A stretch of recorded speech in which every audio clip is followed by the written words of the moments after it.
Extended Read 1. Remember to annotate as you read. Camp Life. An excerpt from The Adventures of Tom Sawyer by Mark Twain. In the following excerpt from Chapter 14, Tom, Joe, and Huck have taken a raft and run away to Jackson's Island, a small island on the Mississippi River, where they enjoy a life of freedom and adventure for several days. One day, they hear a cannon go off in the distance. They realize this sound is a signal that someone has drowned. Tom suddenly thinks he knows who they are searching for.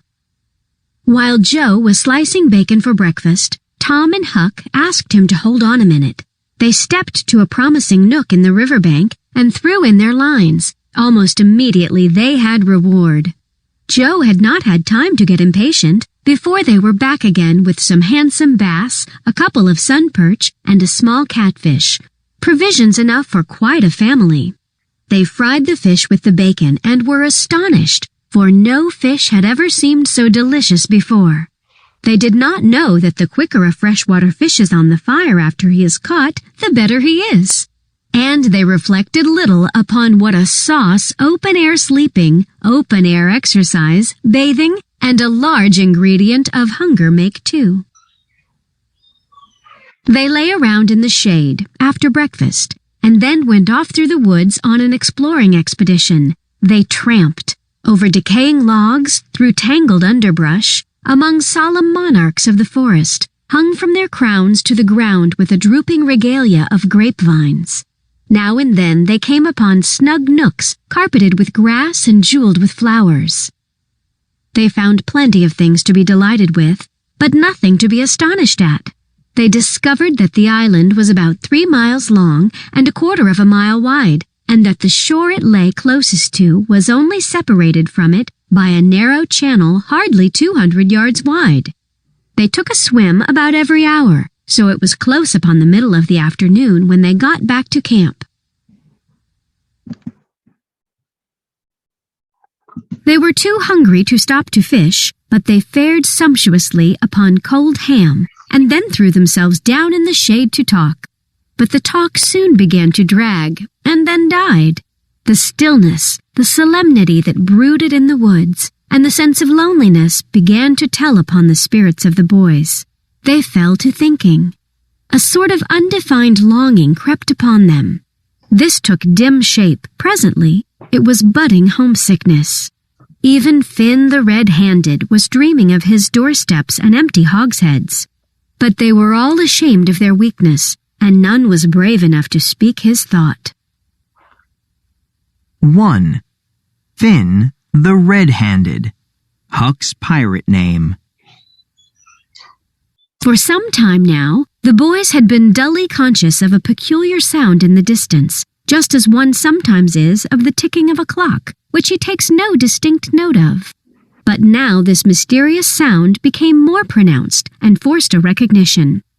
The boys started, glanced at each other, and then each assumed a listening attitude. There was a long silence, profound and unbroken. Then a deep, sullen boom came floating down out of the distance. "What is it?" exclaimed Joe under his breath. "I wonder," said Tom in a whisper. "'Tain't thunder," said Huckleberry in an odd tone, "because thunder—" "Hark!" said Tom. "Listen! Don't talk!" They waited a time that seemed an age, and then the same muffled boom troubled the solemn hush. "Let's go and see." They sprang to their feet and hurried to the shore toward the town. They parted the bushes on the bank and peered out over the water. The little steam ferry boat was about a mile below the village, drifting with the current. Her broad deck seemed crowded with people. There were a great many skiffs rowing about or floating with the stream in the neighborhood of the ferry boat, but the boys could not determine what the men in them were doing.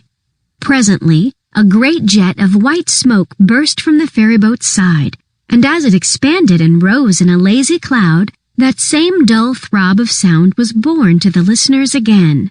"I know now," exclaimed Tom. "Somebody's drownded." "That's it," said Huck. They done that last summer. When Bill Turner got drowned, they shoot a cannon over the water, and that makes him come up to the top. Yes, and they take loaves of bread and put quicksilver in 'em and set 'em afloat. And wherever there's anybody that's drowned, they'll float right there and stop. Yes, I've heard about that, said Joe. I wonder what makes the bread do that. Oh, it ain't the bread so much, said Tom. I reckon it's mostly what they say over it before they start it out. But they don't say anything over it, said Huck. I've seen 'em and they don't. Well, that's funny, said Tom, but maybe they say it to themselves. Of course they do. Anybody might know that.